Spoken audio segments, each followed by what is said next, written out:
Hey everyone, and welcome back. Now, will ICP make the entire IT security industry obsolete? Maybe, right? And that's kind of what I wanted to talk about today, because there's actually a really interesting product called Utopia that ICP is coming out with that could actually do just that. And so I want to dive into that today and discuss a little bit further about what that could mean, how it could work, a lot of that type of stuff, some of the details. So anyway, let's go on ahead and dive right in. So starting out, I wanted to take us to this article written at the end of June, and basically it's an article going over this new ICP powered platform that's like going to address cybersecurity. And so what it's called is called Utopia.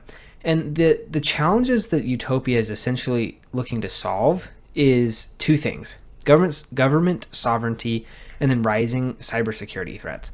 Now, this government sovereignty is something that I think is more geared towards like smaller governments that might be at risk of potentially being influenced by much larger governments.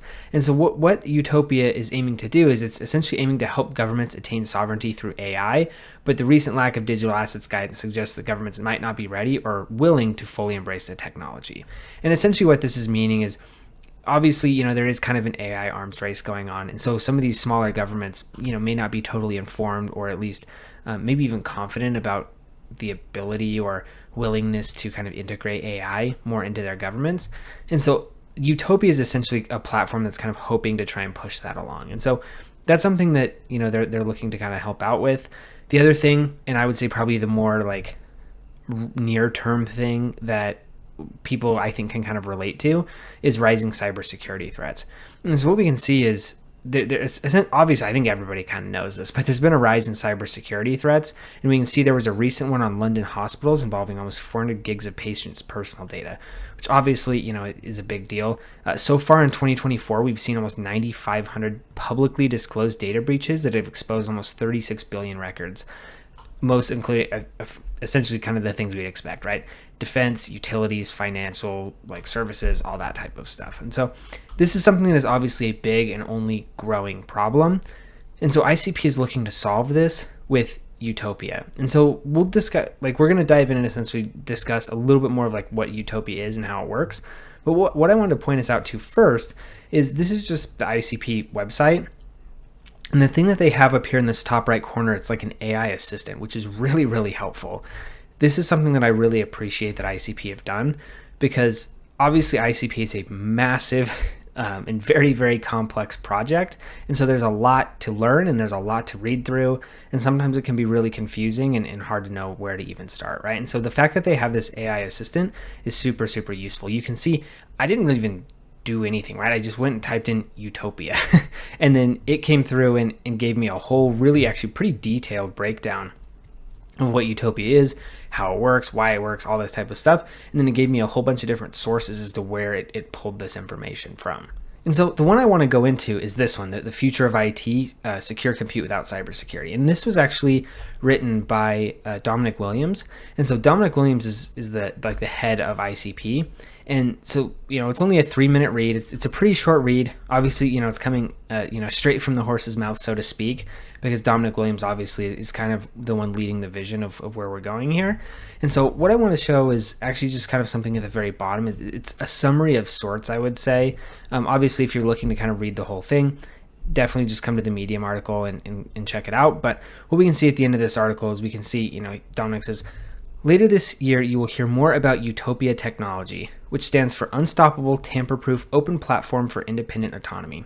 Each Utopia is a private cloud, which can be spun up over existing clouds or dedicated hardware as needed. This year, enterprises and governments will begin building on these advanced serverless cloud environments using next-generation Canister smart contract software written in any language, running on the WebAssembly virtual machine. Welcome to the brighter future. Now, there's obviously a lot to unpack here, but there's a couple things in particular that I really wanted to focus on.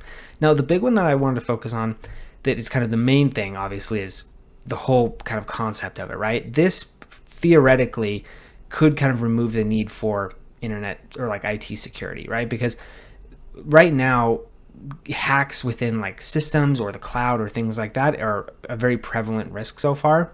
And so having something that is essentially tamper-proof, that is a private cloud that is within industry or within a specific entity, could be really, really useful. Now, there may still be, some level of like IT need, in the sense that, like, what if somebody gains access to this server, this ecosystem?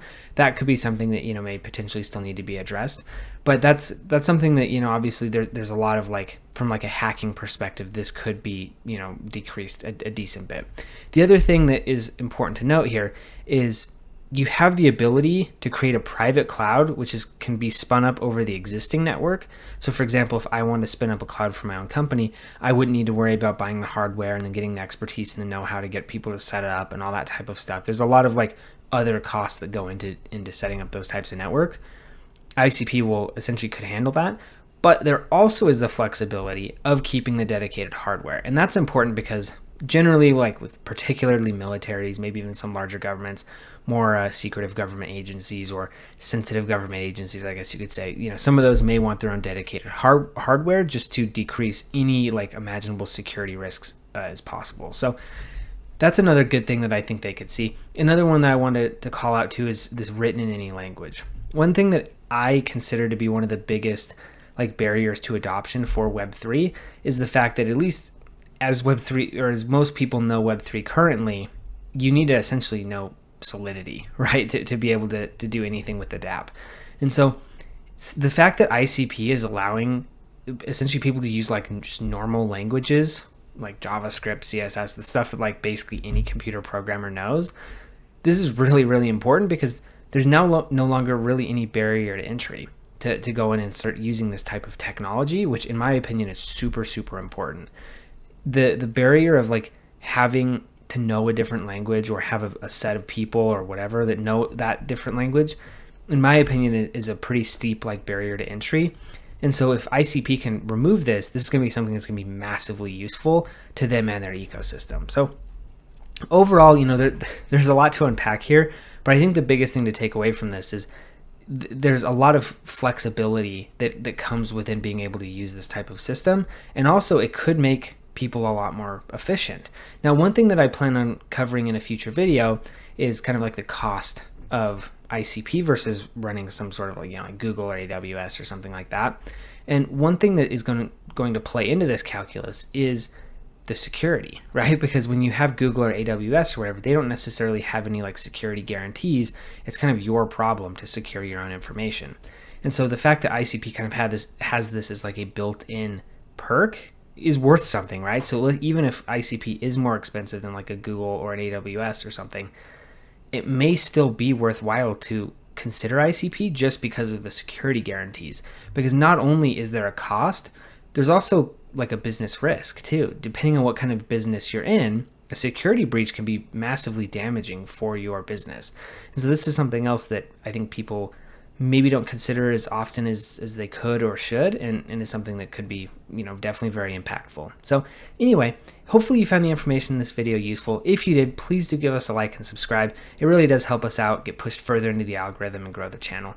Also, if you do have any comments, questions, anything like that, I really do appreciate all the feedback that you guys leave, and I do try and read and respond to all the comments. So if that is something that, if you have any sort of comments or feedback or input that you'd like to leave, please do so. I really do appreciate it. So thank you guys for tuning in, and we'll see you in the next video.